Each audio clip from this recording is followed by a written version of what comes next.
where I curse right away at the start here. I forgot to turn off my volume. Here we go. Hello, everybody. Welcome to LLK number 39, which is Knit with Laura and Lola. I'm Laura Nelkin. I'm a knitwear designer. I live in upstate New York in the Finger Lakes region, and I am joined by my alter ego, Lola. Lola, all of a sudden, last minute, decided to change outfits almost. So I just scrambled back up into the studio. I am surrounded by things. I see lots of you chatting in the chat box. So when you see, if I look over to the side, I'm kind of seeing what everybody is saying. And if you want to take a moment and introduce yourselves, just say your name and where you're from. It's really fun for everybody to see where everybody is coming from all over. I don't know about the world at this time of night, but definitely the US. And sometimes we have some outliers. It's very early in the morning in Australia, and some people wake up early. I can see that you all hear me because you're responding in the chats with saying where you're from. I love kind of looking over. I am going to talk a fair amount about solar tea, and I see a few questions popping up. I'm going to try to cover as much as possible, and then I'll ask if there's any questions towards the end of this live, and anything that I haven't covered, feel free to go ahead and ask that. Know that when the live is over, I link below to everything that I've talked about. So any of the yarns I talk about, I'll try to give you guys at least the name, if not a link to it, for you to read more. If you want to grab a pencil and a piece of paper, if there's something I'm going to show you where you really want to remember that later, take notes for yourself, but you can always come back and watch again if you're just knitting and hanging out and don't want to worry about taking notes right now. I see people coming in from all over the place. It's really, really fun. For those of you who haven't watched a live before, there is a live chat box happening on I believe for most people, it's on the right-hand side of the screen, where you can chat and ask questions and kind of make commentary if you like. I am not reading it because if I start reading it, I am so highly distractible. I become my squirrel self and I forget what I'm talking about entirely. I have notes. I have a lot of sticky pad post-it notes today to keep track of things that I want to tell you about. I have a fair amount to discuss about the solar KAL. I know a lot of you have questions about yarn and sizing, and if you can make the sleeves longer, a fair number of things. So we're definitely going to talk about the solar knit along in detail. I also have a little slideshow for you of our spring break to the desert that we took at the end of March. So I'm going to share that with you. I think it's really fun for me to share my travels. You'll get an idea of inspiration. So I'll be showing you some cacti that I fell in love with, and I'm sure you're going to see something evocative of those coming down the pike at some point this year. I miss traveling so much. I've been very glad to get back into it. I will also be showing you in the overhead camera how to use a stitch saver, which is a hollow silicone cord for doing a provisional cast on. And this is actually a technique that I've shown in a video in the past using the cable from an interchangeable needle set. But I was hanging out with my friend Melinda the other night and she was like, I took that thing from your provisional video, but I used the stitch saver and it's mind blowing. So I just want to show you guys how easy that is to do that. And then that other video will always be there for you as a resource if you want to do an even deeper dive into it. So I'm going to go over that today. And then of course I'll share what I've been reading and watching and eating, all the other things that life involves. And I want to talk to you about an idea, which, sometimes if I say I have an idea, some people's stomachs sink because it could turn into the next 3 months of our lives, right? So that's everything I have coming on. I see everybody saying hi from all over. Nancy's here from Trinidad, which I don't think the time change is that difference between Trinidad and here. We need to come visit you one day, Nancy. We love Trinidad. We haven't been there since, I don't think it was 24 years ago we were there. I'm sure it's changed. Someone's going to say something about my hair because how could you not? And this is my Jennifer Aniston look. It's pretty happening right now. I got my hair done last Thursday, and if it's Wednesday, so we're going on day 6 of straightened hair. And basically what happens is when I finally go to get my hair cut, my hair is so curly and frizzy and kinky that the act of brushing it out to cut it makes it just like this amazingly ginormous piece of art. And I basically have to get it either straightened or smoothed or something. And the last time that I got it done, I also did a live, and she kind of did this blowout thing that I didn't think that looked like me. Some people in my family would maintain that this doesn't look like me. I'm a little bit more comfortable doing cosplay of pretending that I have straight hair for a little while, so I'm going with that. I also was supposed to have a photo shoot on Monday, and then it got changed to Tuesday, and now it's postponed because my photographer unfortunately has COVID, and she's getting better, but I'm not going anywhere near her until that house is all cleared out. So I'll have curly hair for that photo shoot. So much for my Jennifer Aniston look. I like styled everything around having straight hair. That's enough about my hair. Let's get into some real stuff here. What I'm wearing, I always try to remember to tell you what I am wearing. And I am wearing my solar tank. So solar tank, I'll be showing you some more photos of it later because it's hard to see with me sitting down. This is knit in Malabrigo Sussurro, which is a DK weight yarn. And I'm wearing it just with a little cardigan over it. And then I'm wearing a Casio necklace. And I'm doing this because I was thinking that I wasn't going to start wearing my tank until it got warm enough out. And then Karen over in the Ravelry knit along thread said the other day, she was like, I'm just going to make the tank because I know I get cold with air conditioning in my office. So the solar tee with that little sleeve isn't going to be easy to layer with. So I'm going to make the tank, and then I can kind of layer shawls or cardigans over it. And the moment that she said that, I went running upstairs and was like, I can wear my tank then. And I put my tank on, grabbed my cardigan, and I think I've been wearing this since Monday. I think I've worn this every day. I did wear something else for most of today, and then I changed. So yeah, layering solar tank. If you're somebody who gets hot but also gets cold and wants a layering piece, that's another way to think about solar tank. And I'm going to show you some yarn that I'm thinking about making a second one in, because I can already, if I've worn it 3 days in a row, it's clearly a winner in my wardrobe. I really, I love the fit on it. It's like a little boxy, but like you can still, I'm going to try and stand up a tiny bit so you can see it. I don't normally stand up in these, but you can see it's still fitting a little bit. Max was walking out of the room and then he got all nervous when I went to stand up. Like all the cameras would go flying. Now we're going to juggle. How's that? So that's what I'm wearing. I always forget to say that, and I think it's important to start with that. In terms of what I've been knitting lately, I'm wondering kind of the flow of how to do this to make sure that I'm covering everything that you want to hear. I'm going to tell you what I've been knitting because there's not a lot to show you in that front. And then we'll go into choosing yarns for solar tee and solar tank and kind of like do a deep dive into the knit along because I've gotten a fair number of questions that I'm happy to answer.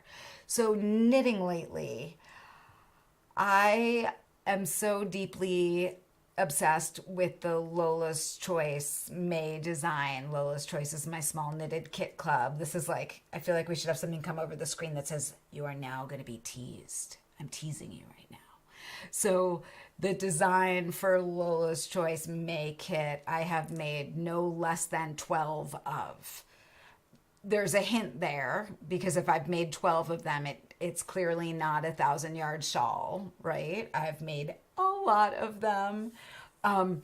I did see a quick question. I'll answer that later. It was a good one. And if I don't remember to answer questions, just ask them again when I say it's question time. So I've knit many of them. I was getting ready for the photo shoot. I am super excited to share the May Lola's Choice kit. I would have worn it tonight if it wasn't going to be giving something away. It actually went perfect with what I was wearing, and I had to go kind of diving for a different something to make everything come together well. So I almost gave something away. Lola's Choice coming up. If you sign up now, you will start with May. We have a limited number of kits for that. And then I will be doing it in other colors in the future because it's really fun. That's all I'm going to say. Jennifer and Susie, who were in the chat, both just test knit it for me, so they know how quick and addictive it is already. There's teasing on Lola's Choice, the next N Club design. So N Club is my larger kit club, and that club is sold out for this year. So if you're not in it, I'm going to do some other kind of club next year. That design is off the needles. It is blocked. The ends are woven in. It was ready for photography. It is with the test knitter. It's back from tech editing. Everything, almost everything is here for those kits, and they're going to ship a little early. I'm going to Ireland with a group in June, and I want to have all of that out to the N Club members and have the pattern launched so that they can start knitting it, because otherwise they would have to wait till the end of June, and I don't want to make them do that because that's not fair. So that is the N Club. That's the other thing I've been just off my needles. I am working on July's Lola's Choice kit, so that is on the needles. And I think I came up with a way to make it a mystery knit along, which is like, I've been wanting to do a mystery knit along for a while. Yarn didn't quite come together for the concept that I had that was too big. And so I think I can actually make Lola's Choice a mystery knit along. I haven't quite come up with how that's going to work exactly, but that is my plan. And so that's your tease right there. It's a fun knit. I'm into Clue 2 right now. I'm calling it. So I'm 2/3 of the way done with Clue 2 on that, and I'm having a blast knitting that. There's your little sneak peek on that.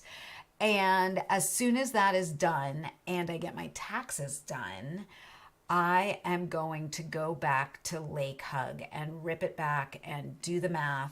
I maybe end of next week. I need to attack those spreadsheets, fix the pattern, knit it to make sure it's good, get it back to tech, and then get it to testers again. So I have not given up on Lake Hug unless I knit it again and it doesn't work, because then it is dead to me. And that's all I'm saying about Lake Hug right there. You'd have to watch back a few lives to know what I'm talking about. I designed a shrug last fall that didn't work quite right. We think we know how to fix it. That's the story with Lake Hug. And finally, I have an idea for another tank top, and we'll see if that happens. My knitting machine might get involved to get that one done. So the solar KAL, I have some photos to show you, and then we're gonna talk about yarn. I just kind of want to remind you with photos about the solar knit along. So there's two different patterns that you can knit in the solar knit along. There's the solar tank and the solar tee. The knit along starts on April 20th. This is the top of the tank. This is the bottom of the tank. Both the tank and the tee are connected with a lace panel at the side seams that zip up the stitches. This is my gorgeous girl wearing the tank top. I saw that someone asked if it is bra friendly, and I was able to find racer back bras that work pretty well with it.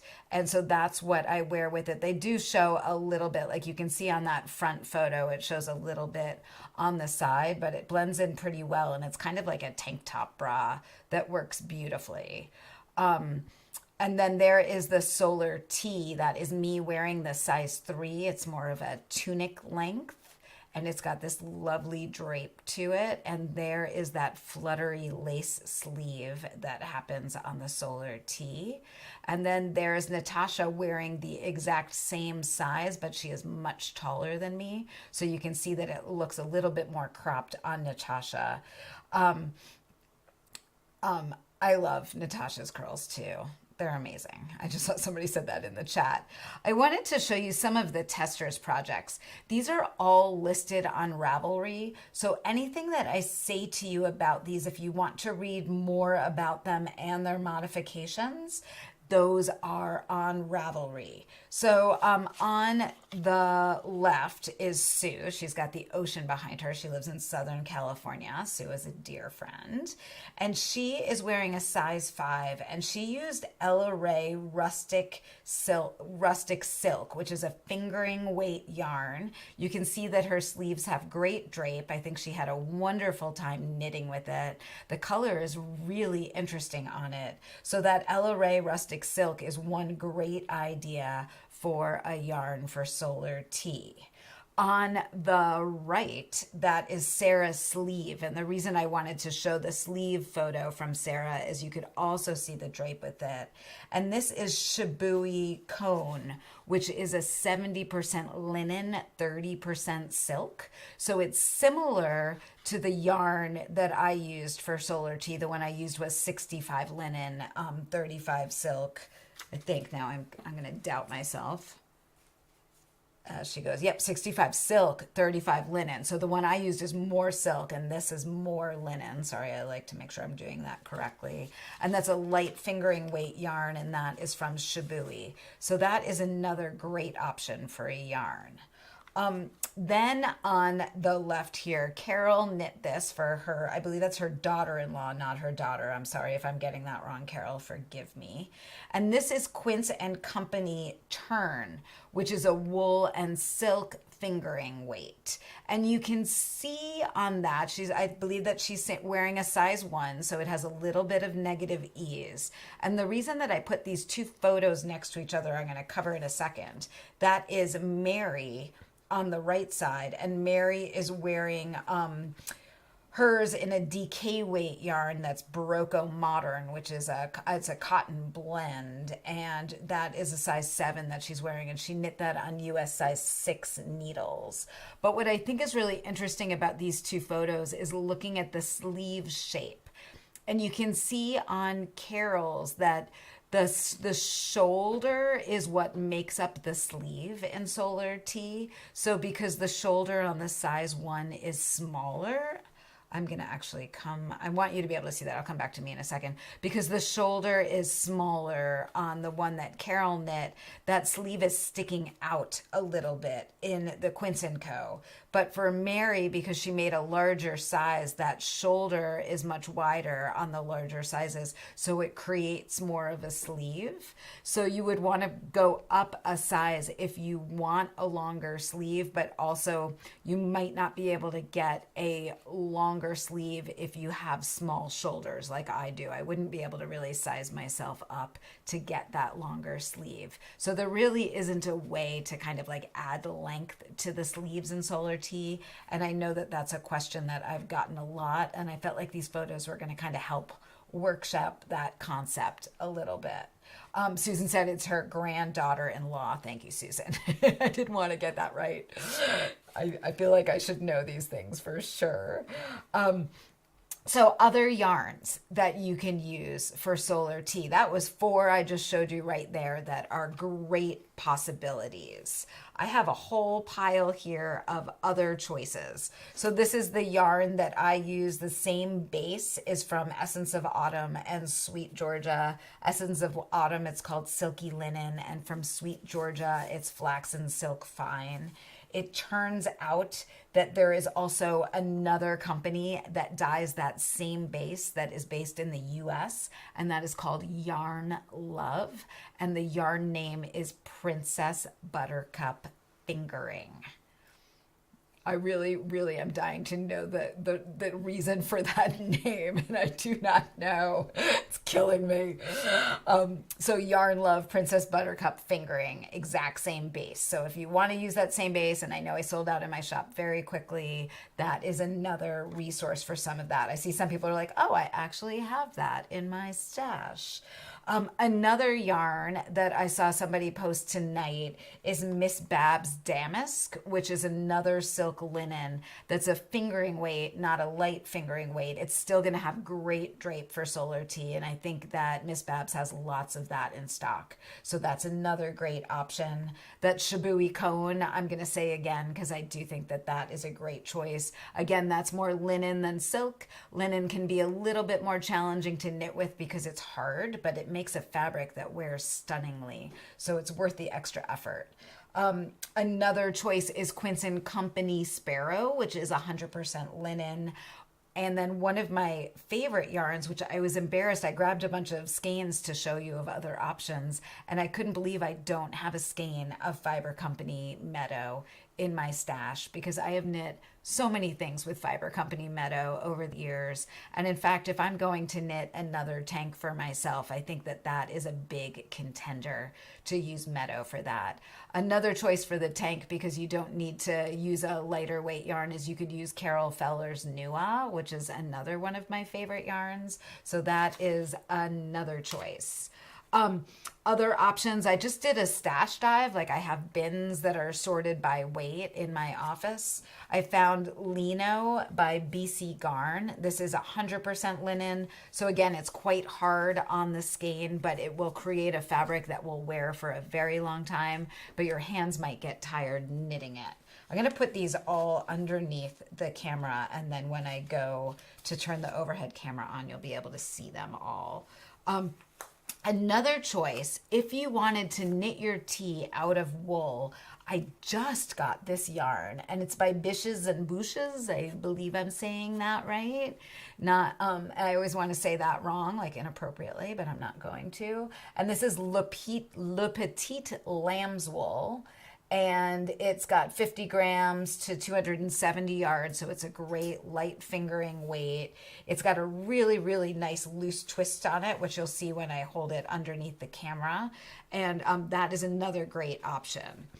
Another option in my stash deep dive is from Kama Rose, and this is a 70% organic merino wool, 30% organic cotton fingering. So if you don't mind having a tee or a tank that has a little bit of wool in it, this would be a really nice option. That's a really smooth yarn. Again, it's going to wear very, very well. And then finally, Lina from Sandness Garn comes in DK weight and in a kind of light fingering weight yarn that's called tin line, which I think I mean small line. I'm sure I'm not pronouncing these right. I need to look this up before I do these. And this is I believe it is a cotton and linen yarn. Yep, it's cotton, viscose, and linen. And I'll put that under the camera as well, just so you can see these all. So if I go to the overhead camera, it'll give you an idea of kind of the twist of the yarn. This is the linen. It's quite hard. This is that gorgeous Le Petite Lamb's Wool that would just make a stunning fabric, but again, you'd have to be comfortable with wool. Here is the wool and cotton from Kama Rose. And then here is that, I'm going to get that closer in there, that line yarn. And that is kind of a loose twist, so you'd want to use don't use a sharp needle with this, use a duller needle, but that will make a fabric with great drape. And this is a contender for me to make another tank top for myself for sure. More yarns, because I'm not done. And I'm just going to show this one under the camera, actually. This is Chasky by Amano yarn. And this is a superwash merino Pima cotton and linen yarn. They say that it is sport weight. I really believe that it's more of a fingering weight yarn. So I would suggest checking this out. The Chasky, if you see it at a local yarn store, you might enjoy that. It's a great price point. I think it's going to wear really well. I've only been swatching with it. I actually this is a good time to show you this. I bought the Chasky at my yarn store the other day because I could not find yarn that I liked for step outs for the knit along. And I made a tiny little adorable front right here to a solar tee so that I could start to show you all of the steps and kind of like how the construction works. So this is what the front of solar tee looks like before you go to put it back. And this is the first phase of our knit along, as you'll be knitting your front either of the tank or of the tee.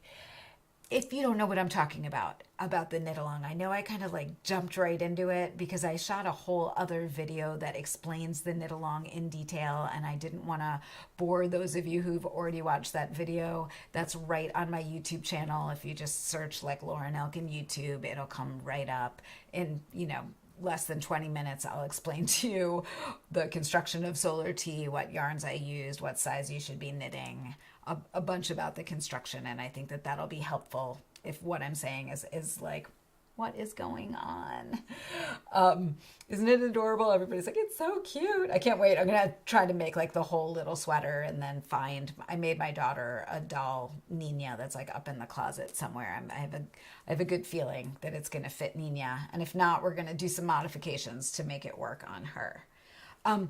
Someone had asked me to show the fabric of solar tee and how loose it looks because they were worried that their gauge swatch was just looking so loosey-goosey. So I'm coming back over to the overhead camera, and this is my solar tee that I just have folded on the table. And this is, I've gotten 20 stitches over 32 rows over 4 inches, which ends up being 10 stitches over 16 rows. And you can see that this is a loose fabric. It's very drapey. You can't see my bra through it. I believe in the photos, if you go back and look closely, and this is me kind of telling you guys like whoops, there was a Coke can and on set or something.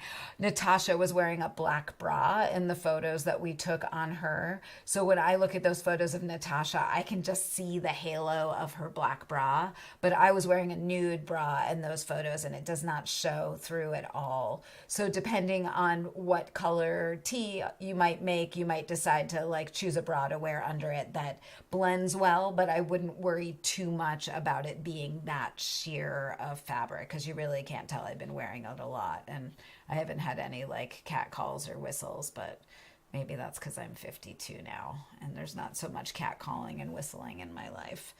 I have no idea where that came from. That was totally Lola. Let's throw her under the bus for that statement and move on. Okay, so that's solar knit along. I'm kind of looking over into the side and I'm seeing some, Andrea said she's using the Emma's Yarn Drapey DK for the tank, and that's a great idea. I helped Andrea buy that when she was at the Hill Country Weavers and she was getting ready to test for me. Glenna said she's using Magpie Equinox, which is a 60 silk 40 linen. I don't know that Magpie Equinox. What weight is that? I'm not sure. I'll have to look that one up. Thank you. I love Lola too. I saw that comment. Okay, I'm coming away from the comments because I get highly distracted.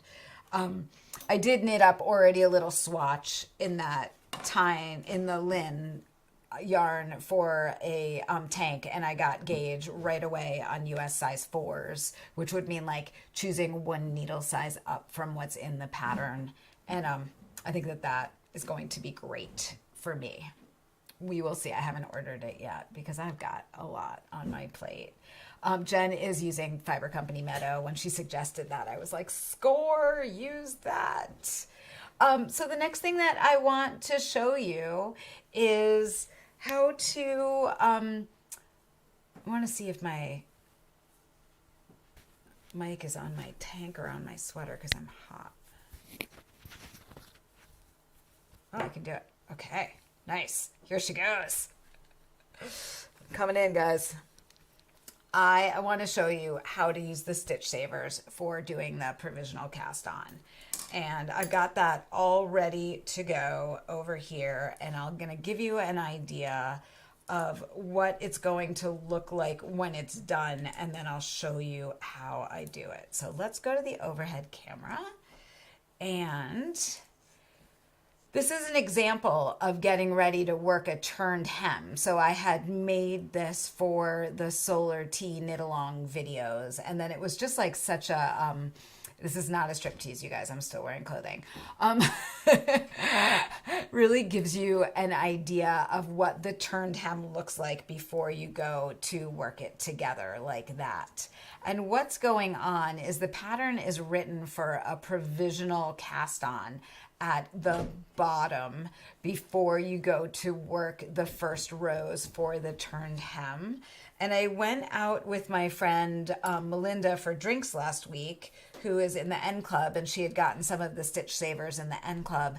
And she was like, I was watching your provisional cast on video, and that last provisional cast on you show going over a cable for an interchangeable needle set, you can do the exact same thing with a stitch saver. So I actually already have a video on how to do this, but not with the stitch saver. So I want to show you that. So the first thing that you do is you make a slip knot, and then you take that slip knot and you put that slip knot onto your stitch saver, just like that. So I've got the yarn onto my stitch saver. And then what I'm gonna do is I'm gonna go and take my needle, and you're working with the smaller needle here if you're working the Solar T, but we'll talk about that in those videos. I'm gonna go underneath the yarn and bring the yarn over the needle. And then I'm gonna reach underneath the stitch saver and grab my yarn and bring that up. And now I've got 2 stitches on my working needle and 2 stitches on my cord. That slip knot does not count as a stitch, so we'll be getting rid of that later. And then I'm going to yarn over basically my needle, go and grab the yarn, and now I've got 4 stitches. Yarn over and grab. So every time I do this, I am making 2 stitches on the needle and 2 stitches on the cord. You'll always end by grabbing the yarn from underneath. So let's say that's my last stitch right there.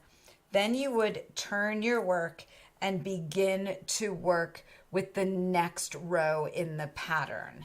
And here's the thing that's kind of interesting. If the pattern is written for working scrap yarn and a crochet hook and doing a provisional cast on with that and then working 1 row with your working yarn, this that I just did on my needles counts as that first row with your working yarn. So you would go ahead and skip that row and work the next row in your pattern. So if I was going to do that, I would just go ahead and let me go back to the overhead camera. I have to remember to do that. I don't have a switcher here. I am just going to start working across that top needle, and those bottom stitches are live and are going to be there to pick up later, which is brilliant.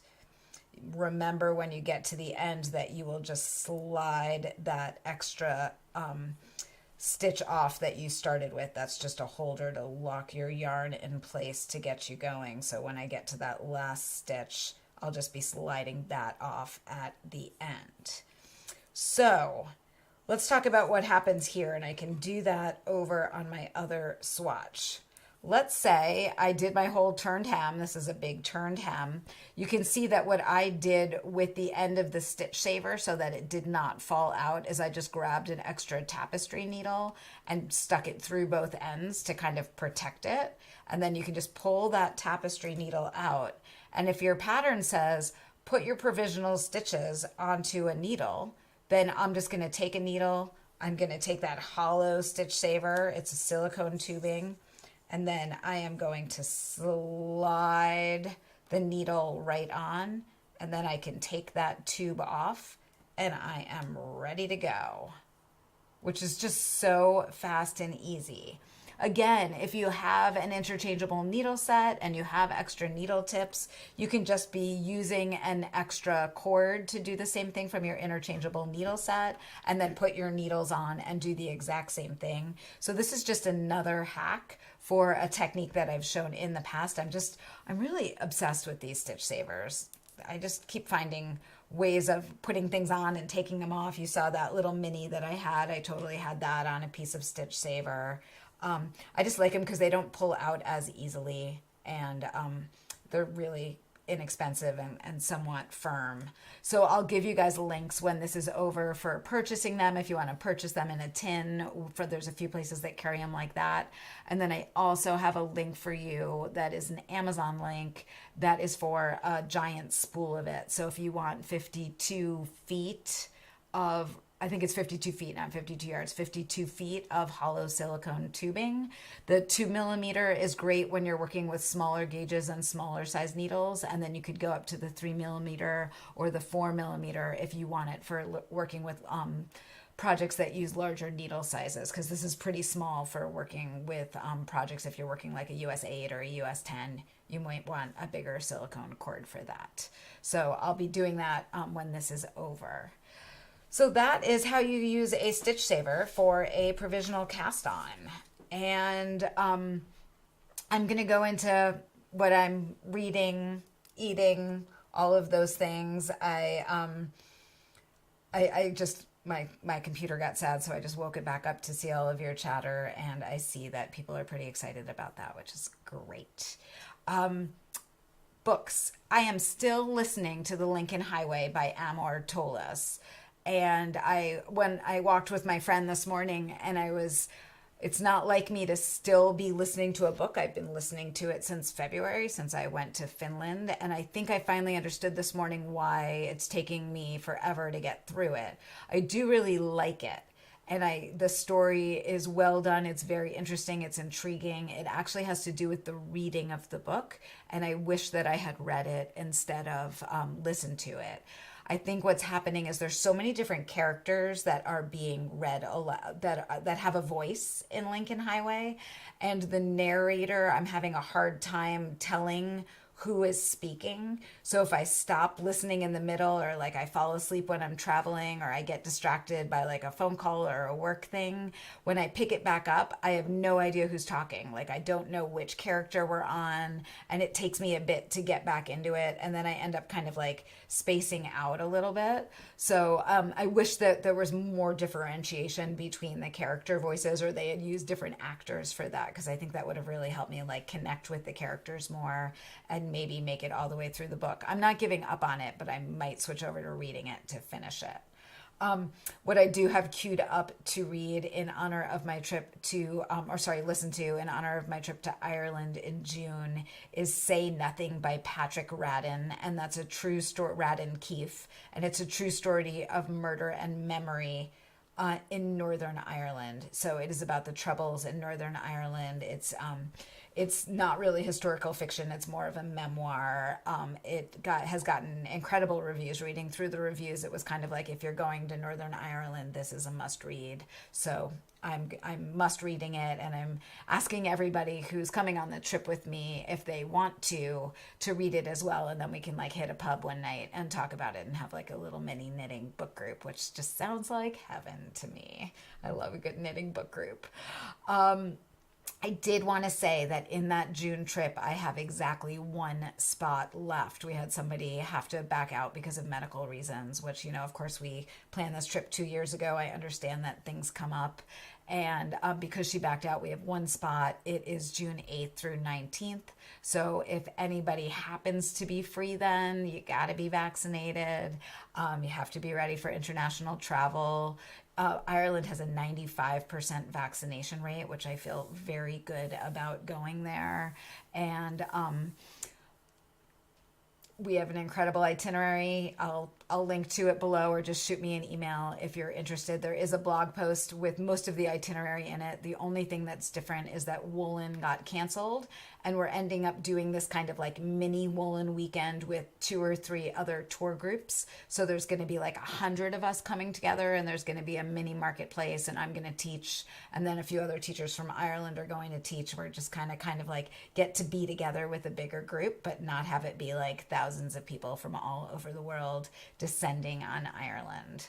I think Lisa from This Is Knit was a little nervous about doing planning for something that like had the potential of being canceled again. So I completely understand that.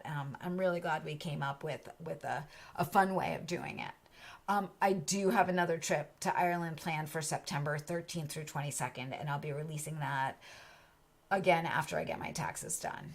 There's like certain things I'm not allowed to do until the taxes are out the door.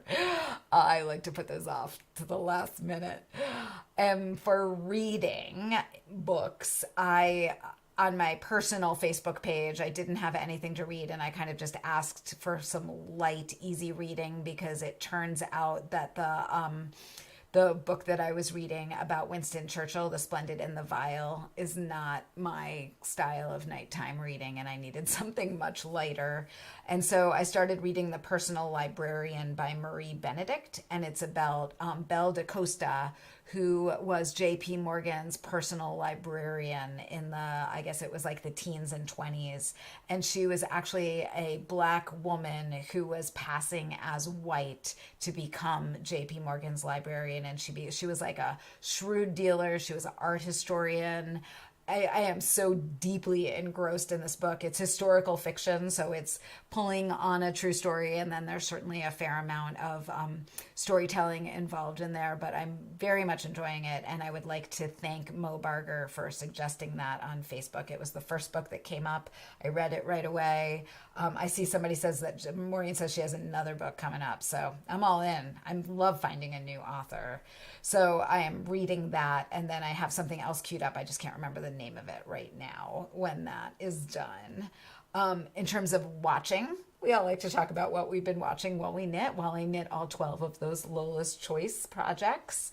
I, of course, watched Bridgerton as soon as I got home from the desert, and that was excellent. I loved it. We actually ended up rearranging the living room so I could get the couch closer to the TV so I could be all in. And now the living room's a whole new way, which is really, it's fun to kind of rethink your house when you've lived in it for 20 years. And after Bridgerton, I decided to get a little more serious and watch Dropout. And that is on Hulu, and it's about Elizabeth Holmes and the Theranos scandal.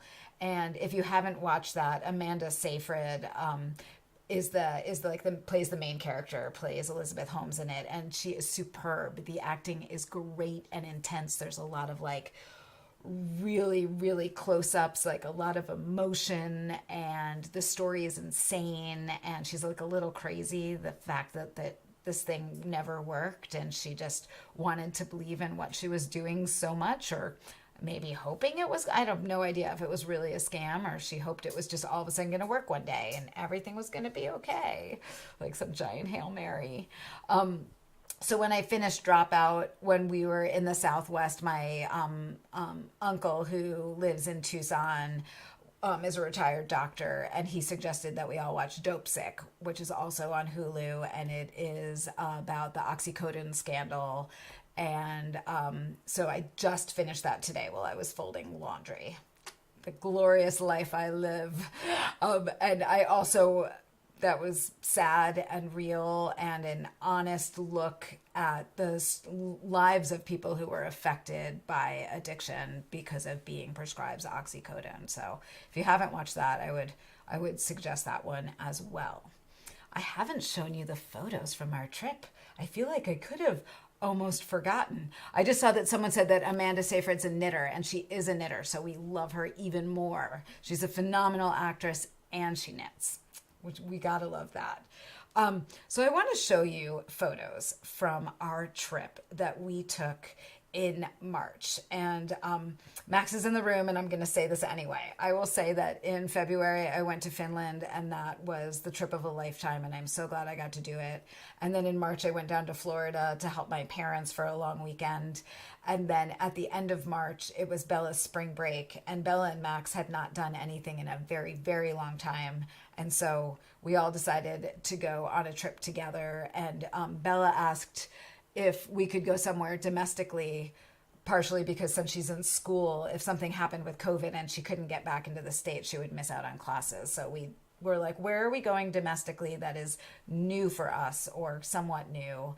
And I've always wanted to rent an RV and check out that hashtag RV life. We have a VW van, so I know what it's like to live in a van or camp in a van. And I kind of wanted to try the next thing. And I've always seen those like RV rentals that you can do. And we ended up finding a website, and by we, I mean my husband, found a website called Outdoorsy that is basically like Airbnb for RVs. And owners list their RVs when they're not using them, and then you look through and try to find one that kind of matches what you're looking for in terms of like space and cleanliness and price and all of that. And we found an RV that fit us pretty well, and it was in Tucson, so we flew to Tucson and just rented a car for a few days to do some fun stuff in Tucson, and then picked up the RV and drove towards Joshua Tree.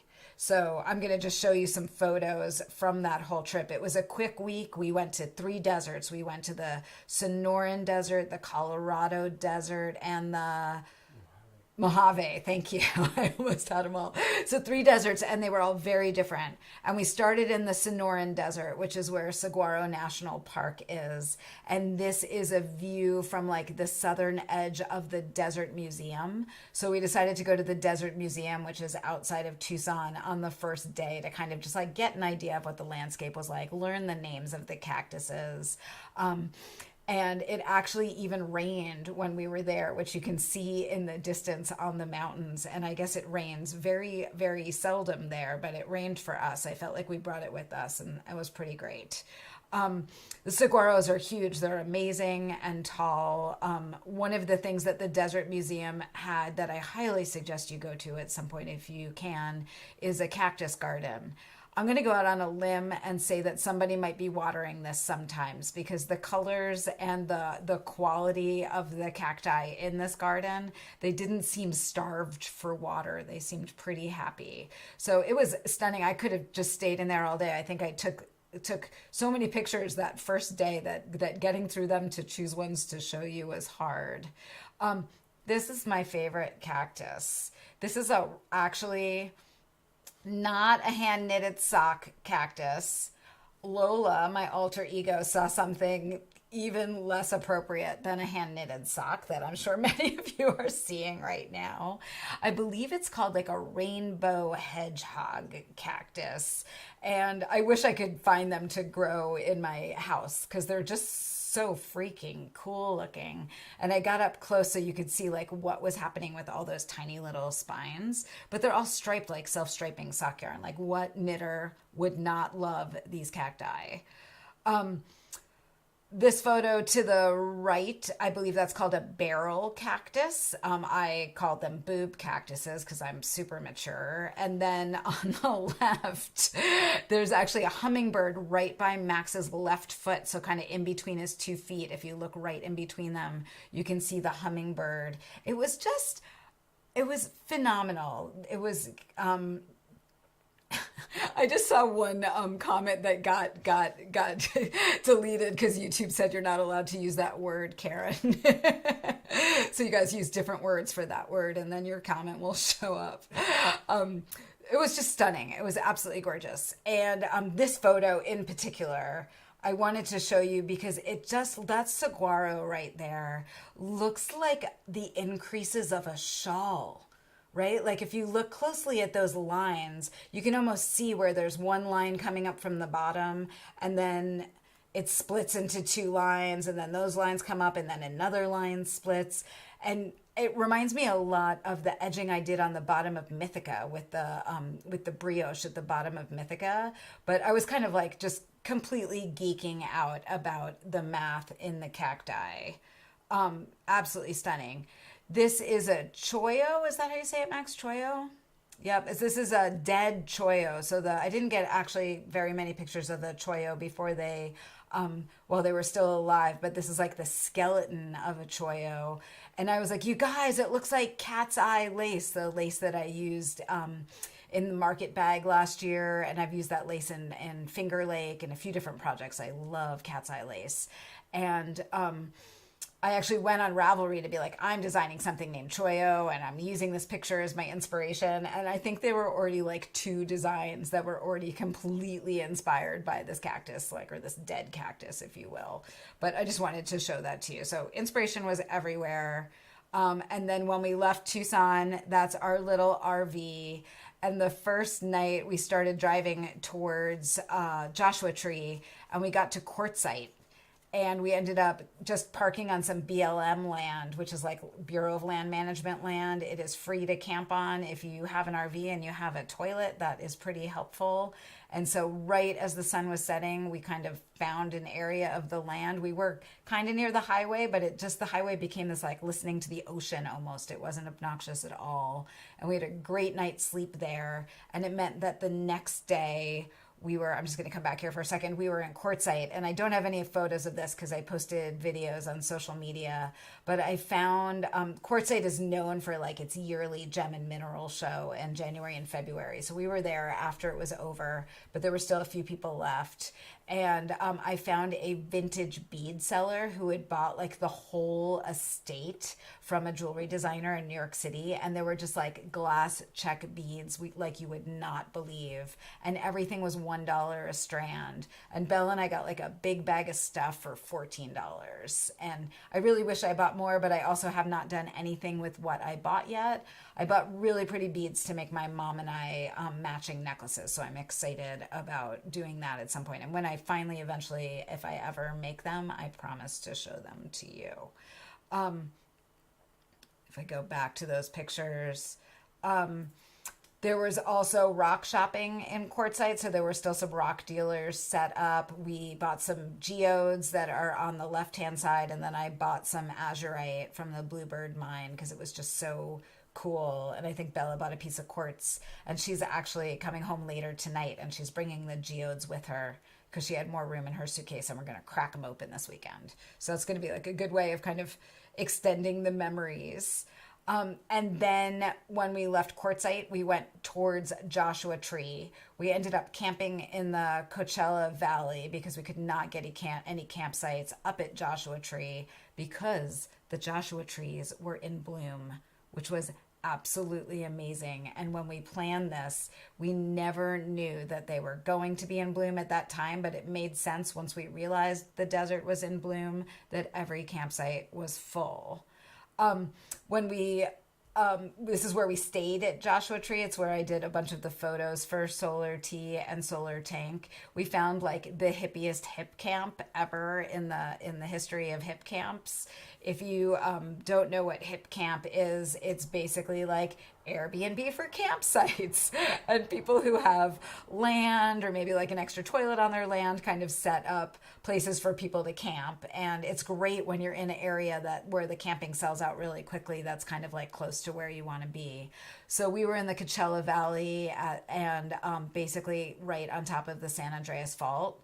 So where we were camping, if you looked up at the hills around us, you could just see like earth that had slid down the side of the mountains. And I had to talk about it like, 5 times an hour, how we were right on the San Andreas Fault. Like, this is smart, camping on the San Andreas Fault. Nothing bad could happen here.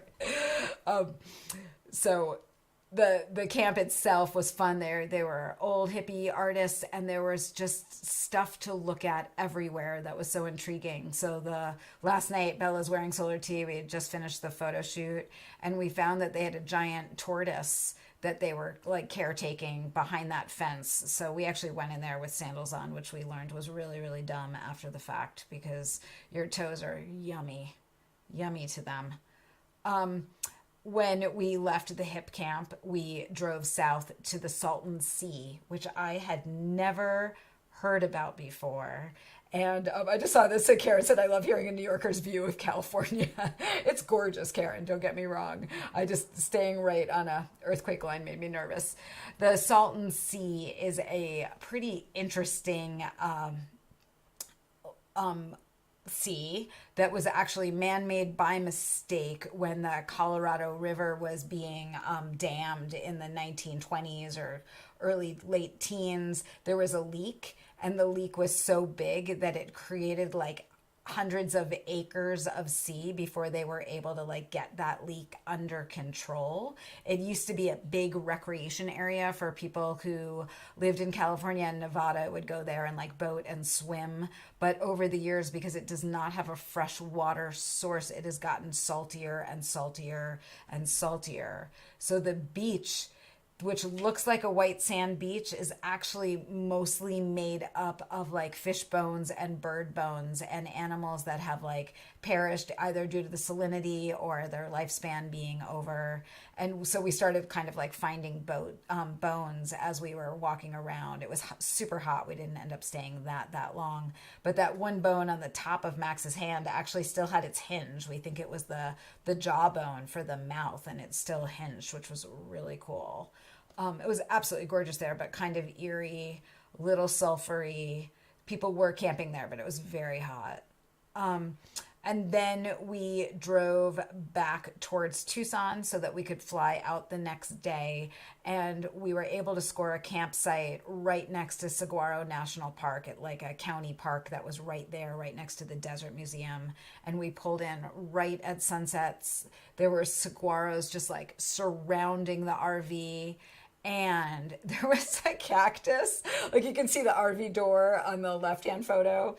So if you walked out the RV, there was literally a giant, super sharp cactus right there. And I had brought my Starry Light with me for like decorating. And I was like, you guys, I am so putting Starry Light on that for the night because that is dangerous right there. And we do not want to run into that cactus. So that was kind of our way of keeping ourselves safe for the last day of our camping trip. And that is all the photos I have to show you. I choose to believe that if my family becomes a band, that's our first album cover. I hope they agree with me because I just love that photo so much. They made me hike to the top of a mountain. I didn't like it, but I did it. And it wasn't even a mountain. It was like a hill. And for as active as I am and I ski and I hike, I'm not a mountaineer. I get nervous when I'm up very, very high. I don't love not knowing where a trail is. So there was a lot of Max and Bella being like, the trail's right there. And me being like, I don't know if that's the trail. Is this safe? We're in the desert. We could die. That's what that day looked like. It was awesome. And, you know, the thing with the desert is water and all that jazz. So that was our trip. It was fast and fun, and I really liked an RV. I like the RV more than our van now, but the RV was big. So like the next trip we do, I kind of want to try like go to Montana and Wyoming where I've never been and rent like a Sprinter style van. So like bigger than what we have, but smaller than an RV because the RV was big and gas was the most expensive the week we were away, diesel, and it added up quickly. So I just saw someone said, would you RV again? And totally, but like Sprinter style, I think. It's great. I see that someone's asking for a question about Ireland. If you want information about that, just email me. That's going to be the fastest way to get you that information because I'm not going to be able to scrub through this afterwards and find those comments easily. Eating. We all eat. I've been a little lazy on the cooking front. This week I think I made chana masala on Saturday and we are still eating the chana masala and that was very good. But something I made 2 weeks ago that I keep thinking about making again was this just like salad where I had a bunch of different style of eaters at my house. We had some friends visiting. And I had a bag of that like broccoli slaw from Trader Joe's that has like broccoli bits and cabbage and kale all like mixed together and it's pretty hearty. So I took that and I poured it into a bowl and then I put some lemon olive oil on the top and some salt and some chili flakes. And then I had some really ripe avocados and I put like 2 ripe avocados in there, kind of chopped them up. And then I massaged the crap out of it and basically turned the avocado into the dressing. And it made this really yummy, kind of like a coleslaw, kind of like a salad. And then we just put like sunflower seeds or pistachios or something, I forget, some kind of nut on the top of it. And it was very good, and I keep thinking about making it again, but I have to I haven't been able to find avocados quite that ripe. They need to be like good and ripe. But that's what you get for a recipe from me this week. Throw some stuff in a bowl, massage it, call it a day. It's healthy. It was yummy. The next time I'm traveling is not until May when I go to North Light Fibers. I'm not sure if there's any spots left at that retreat. After I talked about it at the last live, a bunch of you signed up, which was very exciting. And I'm thrilled to be seeing so many of you there next month. The giveaway from last week was a skein of North Light Fibers. And this is Sand Dollar. This is Water Street. It's 40% cashmere and 60% superfine merino. This is an absolutely gorgeous skein of yarn. And your comments on the last live cracked me up. So freaking funny. So I asked everybody to say what kind of animal they thought they were in a past life. I know I was an Arctic hare, um, Energizer bunny who likes winter. And so if you want to go back and read what people said, I read them all. Absolutely adored it.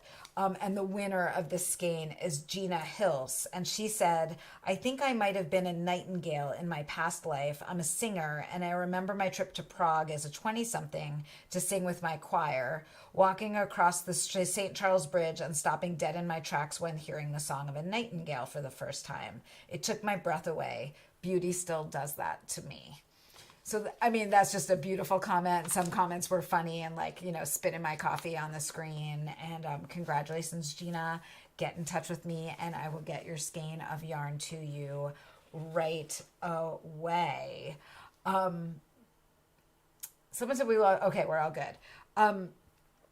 For next week, I have two things. So the next live, if all goes according to plan, and if I have to change it, I'll leave a comment on this live and make sure I say that in other places, is May 11th at 7:30 p.m. Eastern Time. So that is going to be the next live. Oh my God, I forgot to show you the most amazing thing. Gnome Thongski. I'm going to leave on a high note with the gnomes. I don't actually have a giveaway for this week. I wasn't prepared for one. When we say goodbye, I absolutely love if you leave a comment and just tell me what resonated about this live, like what you loved hearing about, what you want to hear more about. If there's any questions you have, leave them in the comments. I do read all the comments. It's not as easy for me to read the chatter, but I read comments afterwards. There is a bug on me. Max. Bug. I just saw that in the screen. Freaked me out. So the next live is May 11th. Don't forget to subscribe to my channel and leave comments, hit the like button, all that jazz. I forgot. I held it up wrong. I'm tired. I forgot to show you Gnome Thongski. So my birthday was at the end of March. Thank you so much for all of you who wish me happy birthday.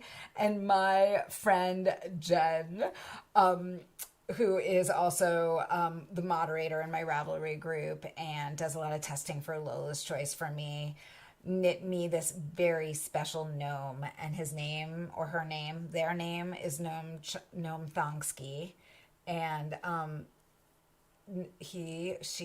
they are wearing a thong. The thong, check this out, it's so amazing, is beaded. So it's actually the same thong that I did for an April Fool's Day knit along a bunch of years ago. And I think it was 2020, actually, not that long ago. But like, just amazing. This is just the best, muppetiest gnome I've ever had. And he has a place of honor on my kitchen counter. And I've had some teens come over recently and they're all basically like, do I get to have one of those? It's quite coveted. I'm gonna have to keep an eye on Gnome Thongski. And then when we were at the hip camp, Max and Bella bought me this hand-painted rock that also has a gnome on it. So I have suddenly, like, without meaning to have a gnome collection, without like that being an intention of mine, I am developing this very eclectic and interesting gnome collection. And every piece is so special to me. I do have a really cool planter that will be going outside as soon as things warm up a little bit more. We're getting there slowly but surely. I do behind me, I realized I didn't show, I picked daffodils. These are the first flowers that I've picked of the year, and I just picked them today. So the garden is starting. It's time. This is the longest live yet. Who knew I had so much to say? I think there was a lot to talk about for the solar knit along to get you guys all good to go with that. Please do ask any questions. I'm very excited to be knitting with you. Can't wait to see them start to come off your needles. And I will see you for the next live May 11th, but you will see me for the knit along much sooner than that. Happy knitting, everybody.